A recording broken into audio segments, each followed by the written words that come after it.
Assalamualaikum warahmatullahi wabarakatuh. Saya Ananda Rizky Ramadhani dari Politeknik Negeri Semarang.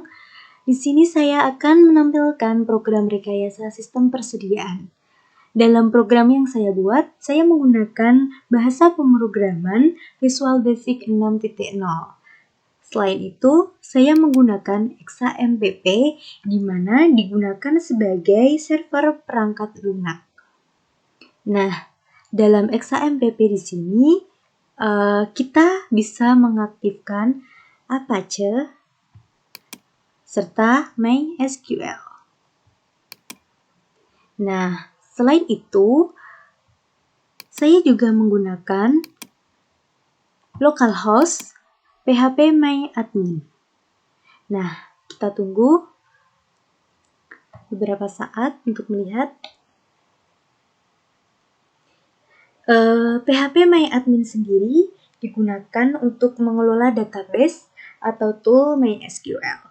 Di dalam PHP MyAdmin sendiri terdapat database yang di dalamnya ada table dan view.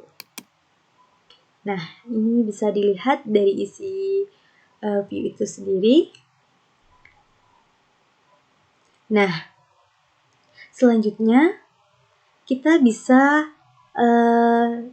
masuk pada program dengan cara login terlebih dahulu, di mana kita memasukkan user ID. Di sini saya memberikan user ID admin. Nah, ini ada password.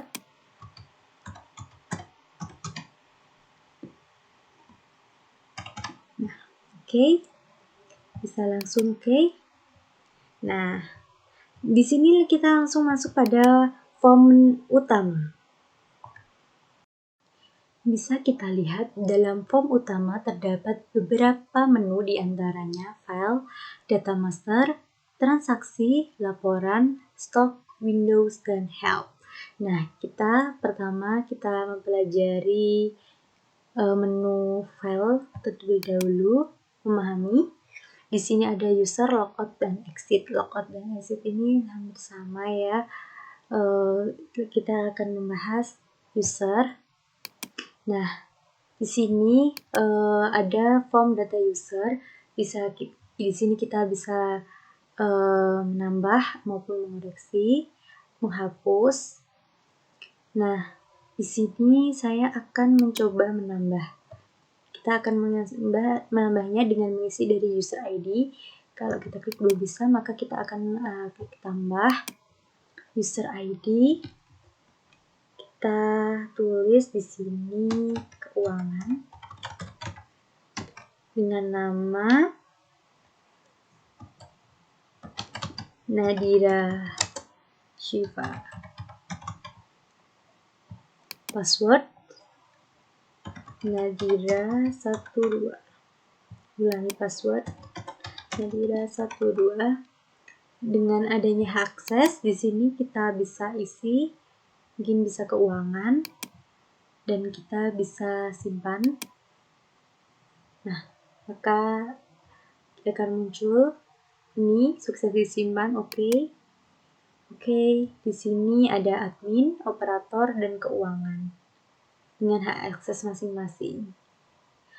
Di sini untuk data user kita keluar.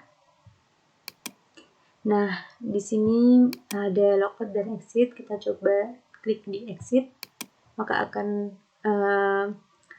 muncul notifikasi seperti ini. Yakin keluar dari sistem. Nah, kita coba tidak aja ya, kita lanjutkan. Yang selanjutnya yaitu dari menu data master. Karena di sini program rekayasa untuk persediaan, maka di sini ada data barang, ada supplier di mana kita membeli barang, dan selanjutnya ada konsumen di mana kita akan menjual barang yang ada. Nah, di sini kita mulai dengan data master, ada data barang. Nah, di sini merupakan pendataan barang yang baru saja kita beli. Dalam pendataan barang, selain kita dapat menambah dari yang baru saja kita beli, kita juga bisa menggunakan form pendataan barang ini untuk mengecek berapa saldo setiap barang yang ada, kayak gitu. Nah, mungkin di sini bisa ada tombol awal kita input data barang, akhir, sebelum maupun sesudahnya.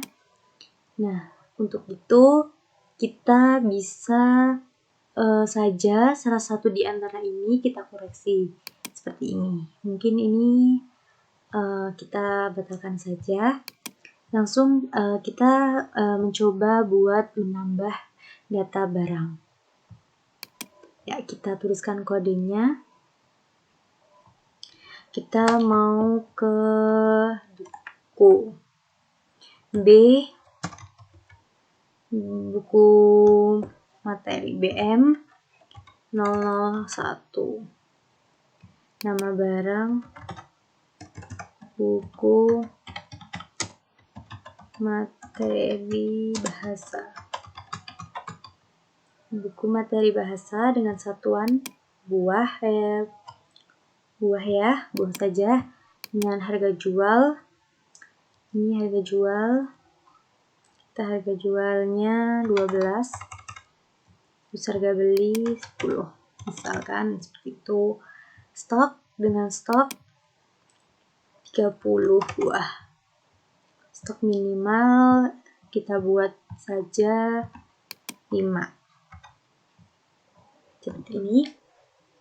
Ketika sudah terisi semua, kita bisa langsung simpan. Nah, maka akan muncul seperti ini. Kita sukses disimpan, kita klik OK. Nah, ini ada buku.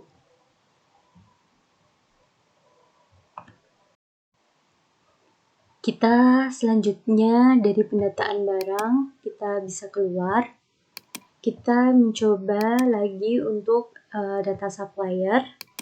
Di sini untuk form pendataan supplier di sini hampir sama dengan pendataan barang. Ada common button ini di samping ini hampir sama dengan pendataan yang di barang. Lalu kita mungkin bisa langsung dapat misalkan ini ada koreksi juga bisa. Ini di sini dari nama sampai ke bawah ini aktif. Untuk kode supplier ini tidak bisa diganti. Untuk edit ini kita coba batal aja. Kita lanjut mencoba untuk menambah. Nah, di sini. Nah, kita bisa menambah untuk kodenya S004. Untuk nama bisa Berliana Chandra.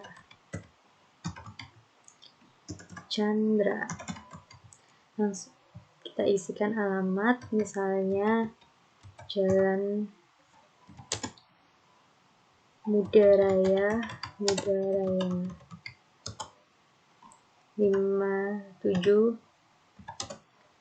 Pedalangan. Kotanya Kota Semarang.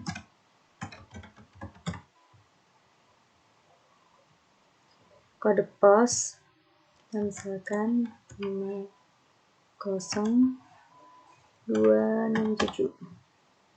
Dengan nomor telepon 9574598766. Email kita isikan berlianachandra@gmail.com.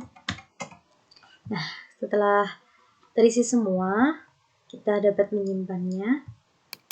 Nah, ada sukses disimpan. Oke. Nah, ini Berliana Chandra, dia di Jalan Muda Raya 57 Pedalangan. Nah, mungkin ini untuk form supplier.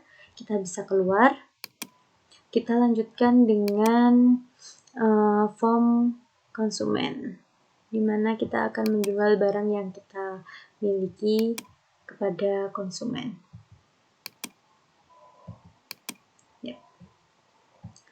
Ini sama ya untuk kayak tampilan dari formnya data master, ada pendataan barang, supplier, konsumen, hampir sama kelakuannya. Dia ada common button di sampingnya, ada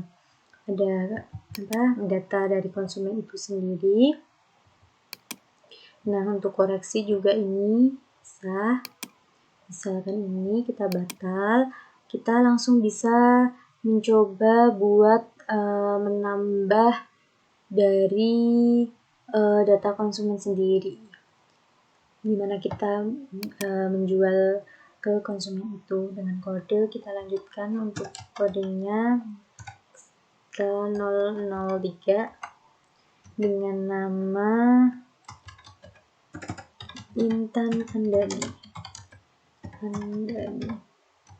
alamat Jalan Banjarasari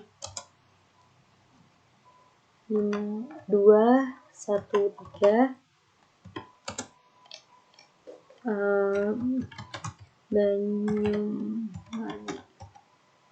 Banyumanik, Kota Semarang, kode pos 5997, PON 0879879565 dengan email intanandani@gmail.com. Nah, ini hampir sama. Setelah ini ya, setelah terisi dari kode hingga email, kita bisa langsung menyimpannya.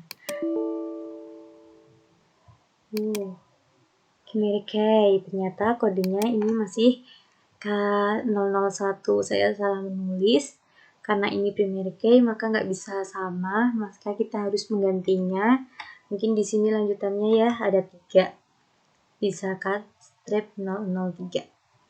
Langsung kita coba simpan lagi, apakah setelah kita ganti kodenya yang berbeda, apakah bisa coba untuk disimpan. Nah, ternyata notifikasinya selesai disimpan, bisa karena kodenya berbeda dari yang tadi, maka kita akan bisa langsung menyimpannya. Sukses disimpan, oke. Nah, mungkin itu dari form konsumen sendiri, kita bisa keluar ya. Nah, ini tadi data master sudah kita bahas, kita sudah saya tampilkan dari barang sampai dengan konsumen. Nah, selanjutnya ini ada beberapa transaksi. Di menu transaksi ini ada pembelian, penjualan, retur pembelian, retur penjualan, pembayaran hutang, pembayaran piutang. Nah, kita langsung aja untuk ke transaksi pembelian. Nah, ini ada form pembelian. Sini. Untuk form pembelian ini nanti untuk yang berwarna ini nanti akan terisi sendiri secara otomatis. Nanti kita akan ini, karena ini untuk form awal kita hanya bisa menambah atau pencetakan ini simpan batal karena kita belum mengaktifkan untuk pencatatan atau penginputan data pembelian. Mungkin kita juga langsung bisa mencobanya. Ini kita tambah, maka tombol ini, tombol CMD-nya ini untuk ketika diklik tambah, maka yang aktif di tombol CMD-nya ini hanya simpan dan batal, kayak gitu. Terus ini nomor beli terisi secara manual, terisi secara otomatis maksud saya. Terus ini ada tanggal juga otomatis dengan tanggal sekarang 30 Agustus 2020. Kode konsumen. Nah, ini tadi yang sudah kita buat ya. Tadi ada kode konsumen.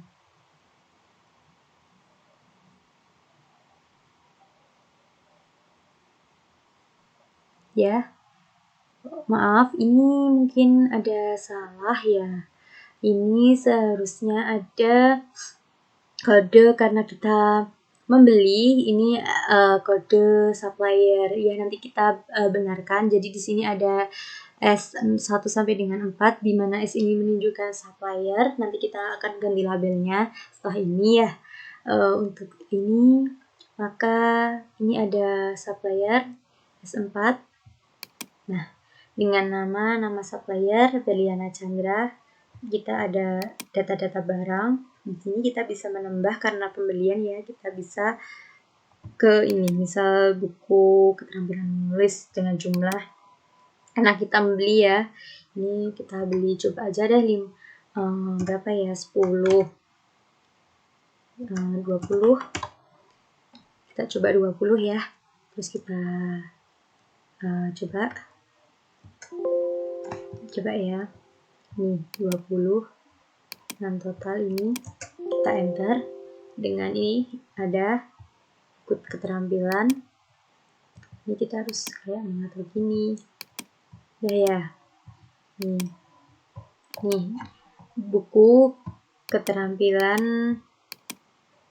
Nah, buku keterampilan menulis dengan satuan harganya 13.500 per harga.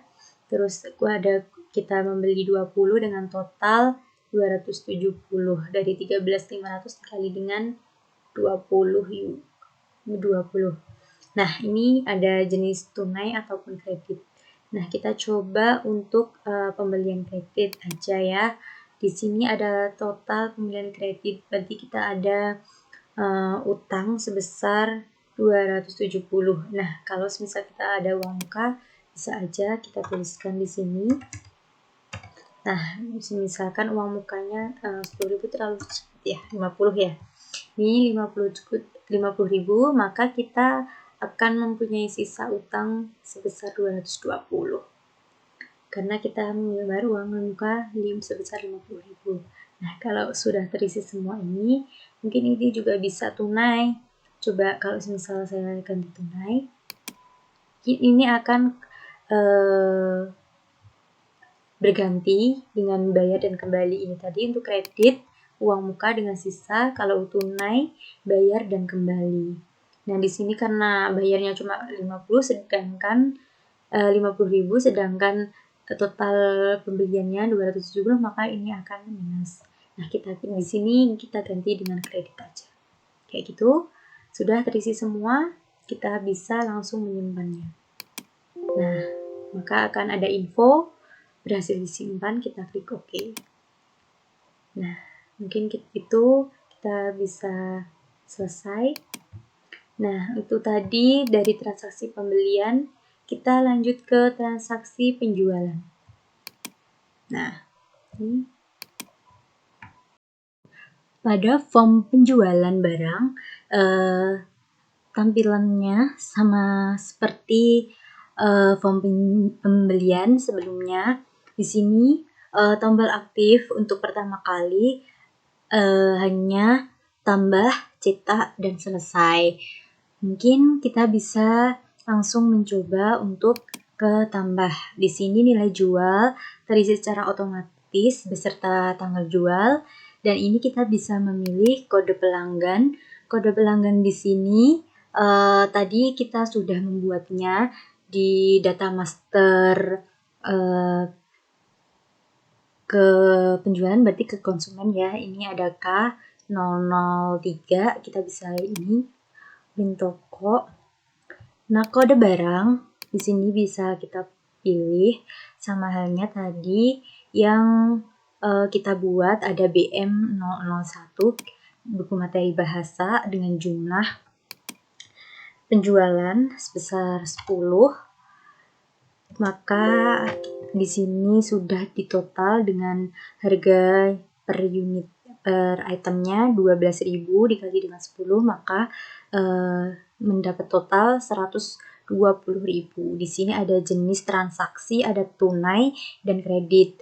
Jika kita memilih tunai, maka di sini akan secara otomatis ada bayar dan kembali. Jika kredit, ini ada uang muka dan sisa. Di sini kita coba untuk kredit aja. Maka ini ada uang muka. Ada uang muka. Kita isikan 0 saja, maka sisa di sini 120.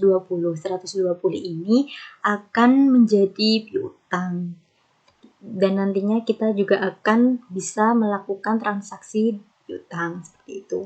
Ini ada, setelah kita terisi semua, di sini ada tombol komen, ada yang aktif, ada simpan dan batal. Di sini kita sudah terisi, kita bisa mengklik simpan. Maka akan ada info berhasil disimpan, bisa kita klik OK. Nah, di sini apabila kita menghendaki, maka di sini kita bisa mencetak apa yang sudah kita buat di sini, seperti untuk stroke. Nah, kita cetak ya. Coba import ke. Nah, untuk ini jadi akan berbentuk nota di sini ya. Kita coba kita tulis dengan nota penjualan 1. Kita simpan di sini di folder pemrograman, folder desain master. Kita save. Nah, ketika sudah, kita bisa langsung selesai. Nah, kita bisa lihat untuk tadi ya yang notanya kita lihat di sini pemrograman desain master. Kita bisa cari nota penjualan 1. Kita bisa buka, coba sini kita Matpos, kita beli buku materi bahasa dengan kuantitas 10, harga per unitnya 12.000 dengan total 120. Dan ini ada nota penjualannya. Itu dari transaksi penjualan. Di sini tadi saya mencontohkan transaksi penjualan kredit. Selanjutnya, kita bisa kembali lagi ke program rekayasa persediaan. Di sini ada form utama. Setelah kita melakukan transaksi penjualan, kita bisa lanjut melihat ke retur pembelian. Nah, retur pembelian di sini tampilannya hampir sama dengan transaksi pembelian dan penjualan. Ya, kita lihat di sini di komen buttonnya yang aktif ada tambah, cetak, dan selesai. Kita coba saja untuk ditambah. Nah, di sini udah ada nomor retur beli dan tanggal retur. Kita masukkan nomor beli. Di sini sudah ada beberapa nomor beli dari transaksi pembelian yang sudah kita inputkan. Kita coba salah satunya Superbota Stationery, dan ini kita coba yang lain ya, yang mungkin pembeliannya agak banyak. Bentar, kita coba yang mana ya? Oh, ini coba ya. Nah, ini ada pembelian pita ini per meter ya. Kita coba returnya 10. Nah, ini sudah ada totalnya 25.000. Kita coba simpan. Nah, kita setelah kita menyimpan, kita bisa cetak nota dari retur pembeliannya sendiri. Kita coba cetak. Kita simpan di ini, di folder desain master. Kita namai nota retur pembelian 2. Retur pembelian 2. Nota retur pembelian 2. Nah, kita coba lihat ya. Di sini belum saya buka lagi nota retur pembelian 2. Nota retur pembelian 2. Jadi kita bisa lihat kita hias sebesar 10 dengan total Rp25.000 ya. Ini udah sama seperti ini ya. Udah sama. Kita cukupkan untuk retur pembelian, kita selesai. Lalu kita bisa ke transaksi retur penjualan. Nah, kita coba di retur penjualan. Kita coba lagi ya. Coba masuk ke retur penjualan. Nah, ini sama halnya seperti retur pembelian, kita tambahkan dengan nomor jual, dengan transaksi yang sudah kita inputkan. Nih, kita coba ke kode barang yang lain. Kita returkan 1 buah. Ini sudah ada total, kita coba simpan. Ya, kita simpan. Untuk cetaknya sendiri itu sama dengan retur pembelian ya. Saya lewati saja karena sudah ada di retur penjualan. Kita klik selesai. Nah, setelah itu kita lanjut lagi ke pembayaran hutang. Pembayaran hutang dapat kita lihat di sini ada nomor beli. Kita isikan, ini merupakan pembelian yang dilakukan secara kredit. Kita bisa lihat di sini bahwa kita pada tanggal 1 September 2020 dengan nama supplier Cahaya Abadi, jumlah hutang yang dimiliki yaitu 92.500 yang kita bisa bayarkan. Maka di sini sisa sekarang karena Cahaya Abadi membayar keseluruhan hutang, sisa hutangnya, maka kita bisa langsung mensimpannya. Nah, ini akan ada notifikasi sukses untuk disimpan. Kita klik OK. Setelah sudah, kita bisa keluar. Selanjutnya kita bisa langsung untuk ke pembayaran piutang.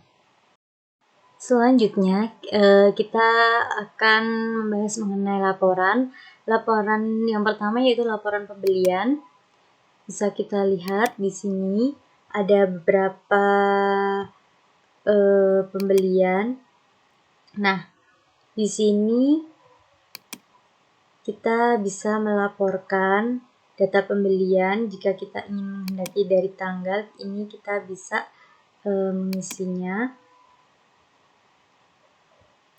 Di sini saya akan coba dari bulan dari bulan Mei dari tanggal 31 Mei sampai dengan sekarang 1 September. Nah, kita bisa cari. Nah, ini beberapa transaksi pada tanggal 31 sampai dengan Mei.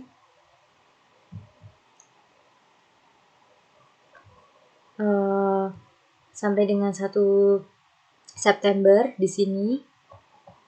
Nah, ini ada juga pilihan dari setiap supplier.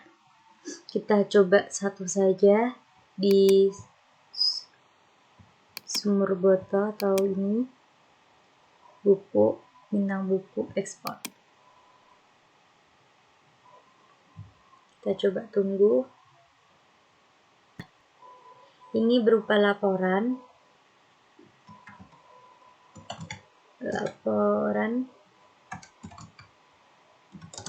pembelian. 2. Kita save. Nah, untuk memastikan coba kita cek ulang di laporan pembelian.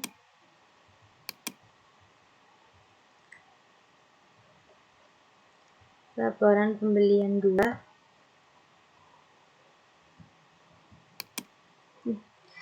Salah dalam menulis, apa? Kita buka saja read only. Nih, ada laporan pembelian di sini. Oh, ini masih keseluruhan supplier. Nih, untuk tanggalnya. Mungkin itu untuk laporan pembelian. Kita bisa lanjut ke program, dimana kita sudah membahas keseluruhan ya. Mari kita coba lagi laporan penjualan. Untuk laporan penjualan dapat kita lihat ini, kita atur tanggal yang sesuai dengan keinginan kita. Untuk ekspor laporan penjualan periodik, kita bisa mulai di sini. Mungkin bisa saya kasih 1 Juli 2020 sampai dengan 1 September 2020. Kita bisa mencarinya di sini. Nah, setelah itu kita bisa mengekspornya ke dalam file Excel untuk laporan penjualan periodik. Nah, di sini coba kita lihat, kita tulis laporan penjualan 01.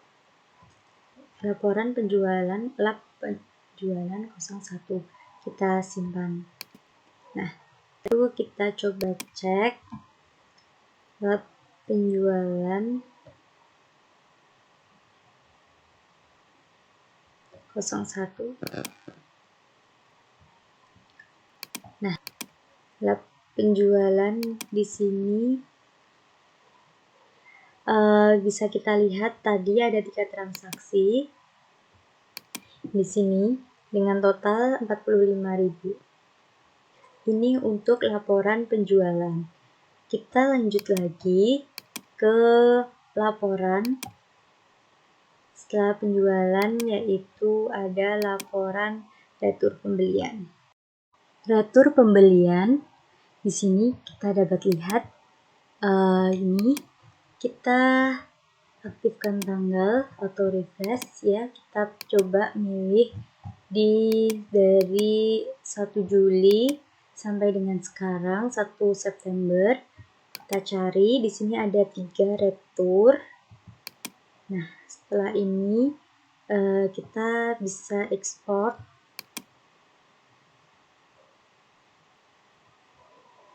Nah, di sini kita tuliskan laporan retur beli ya, ini tadi retur beli.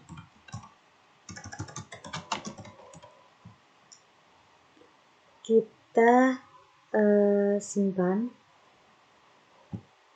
Nah, kita coba cek lagi. Maaf, belum saya beli. Retur beli di sini.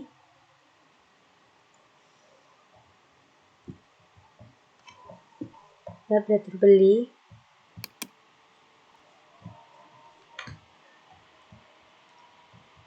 Ya, seperti ini.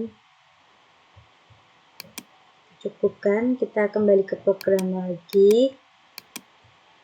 Nah, di sini kita close. Kita ke laporan retur penjualan.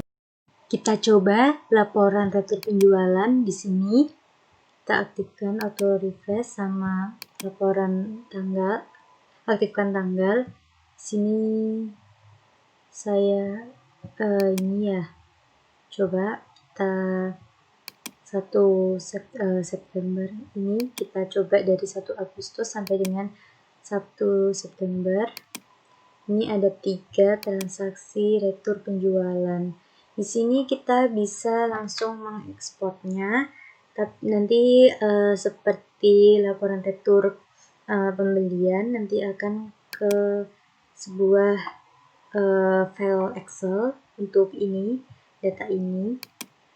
Mungkin saya close saja karena ini seperti retur pembelian. Yang selanjutnya yaitu ada laporan hutang.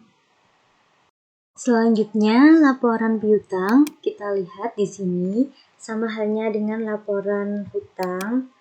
Ada beberapa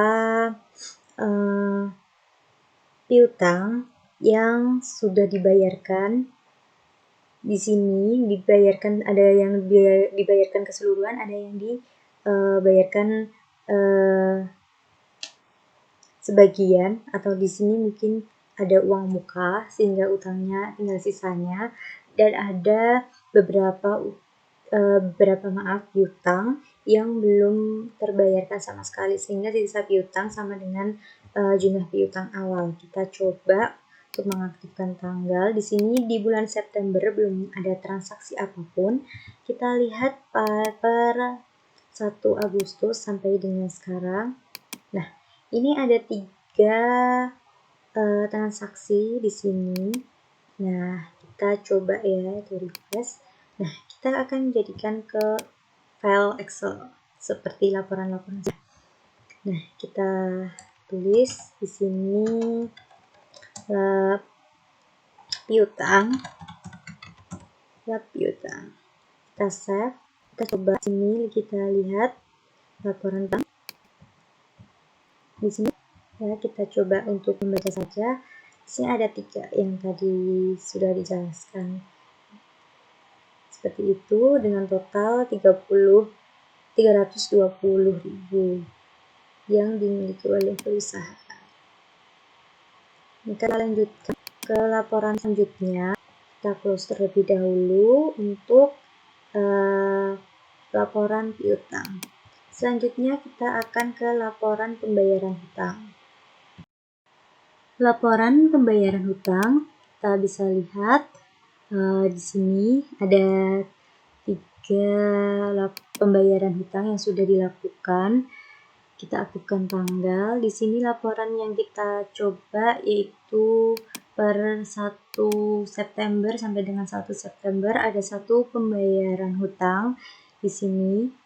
Sehingga pembayaran hutang di sini secara keseluruhan sebesar 92.500 dengan sisa hutang 0 dapat kita ekspor ke dalam file Excel. Di sini kita bisa menuliskan laporan pembayaran hutang seperti ini ya. Nah, laporan pembayaran hutang.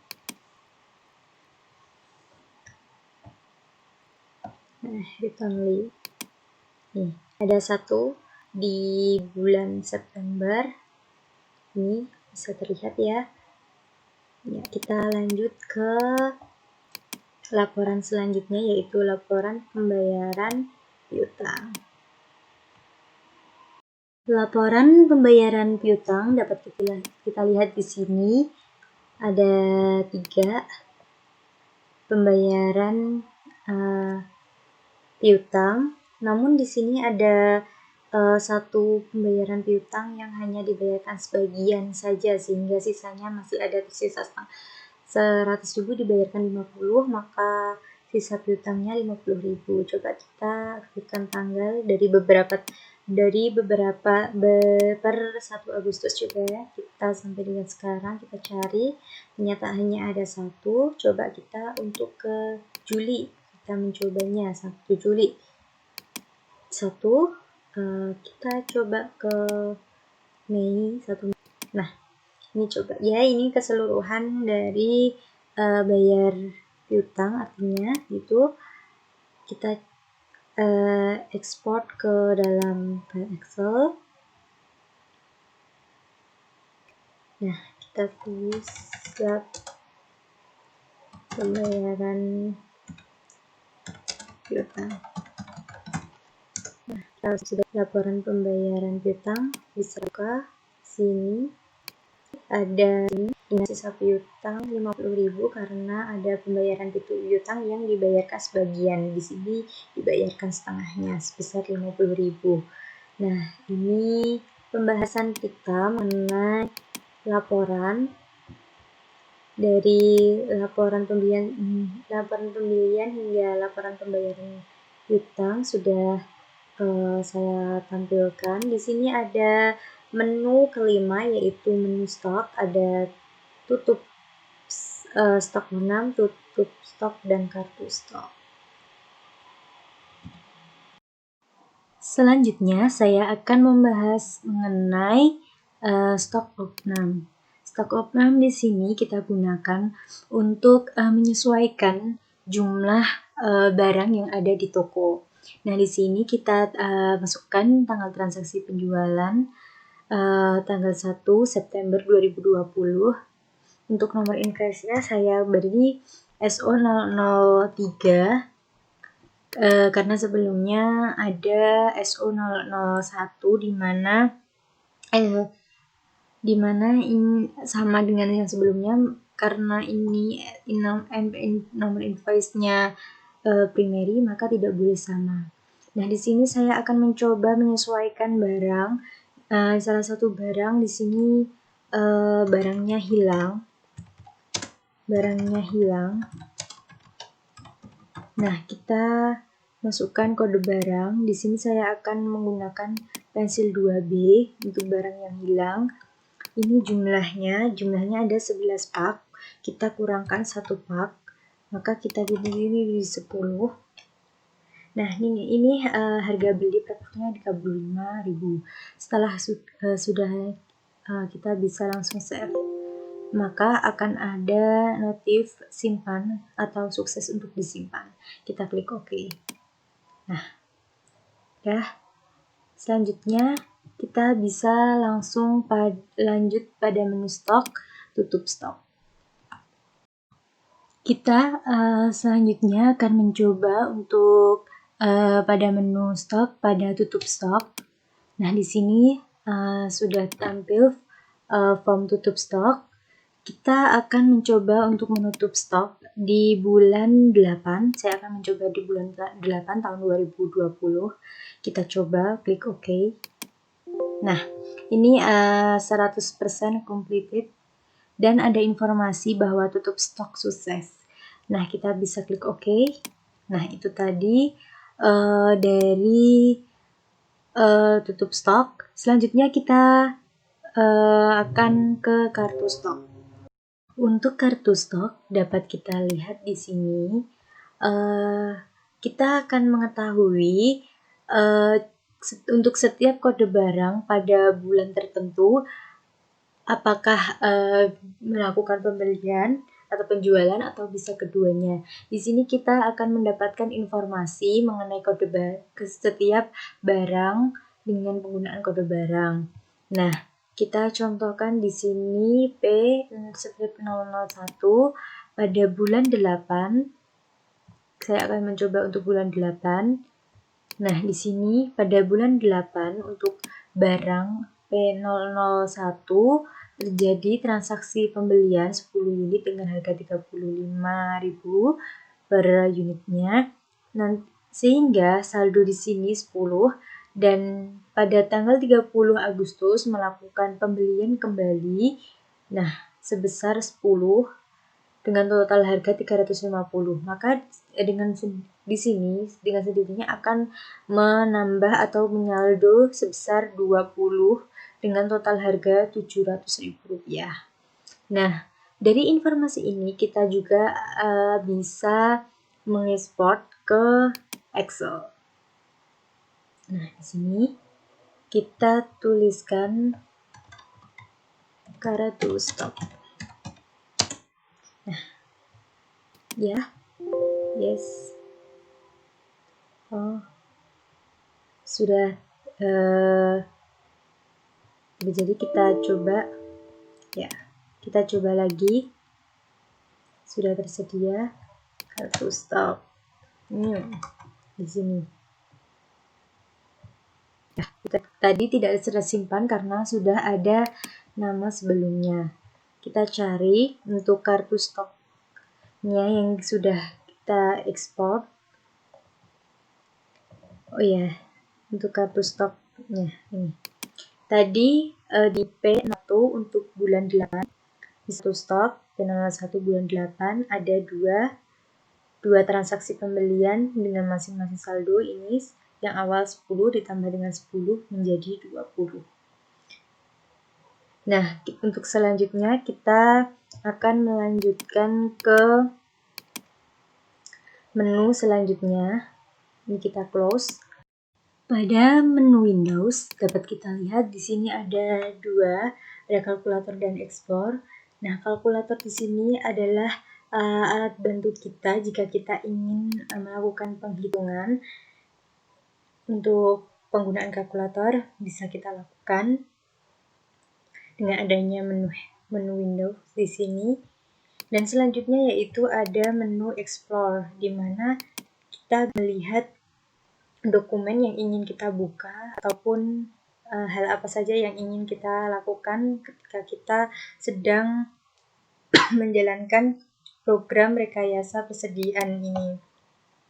Nah, selanjutnya ini ada menu help.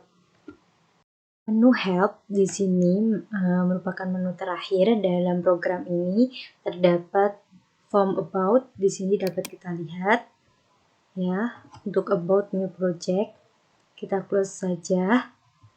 Nah, demikian yang bisa saya sampaikan mengenai program rekayasa sistem persediaan yang sudah saya buat. Semoga bermanfaat. Kurang lebihnya mohon maaf. Wassalamualaikum warahmatullahi wabarakatuh.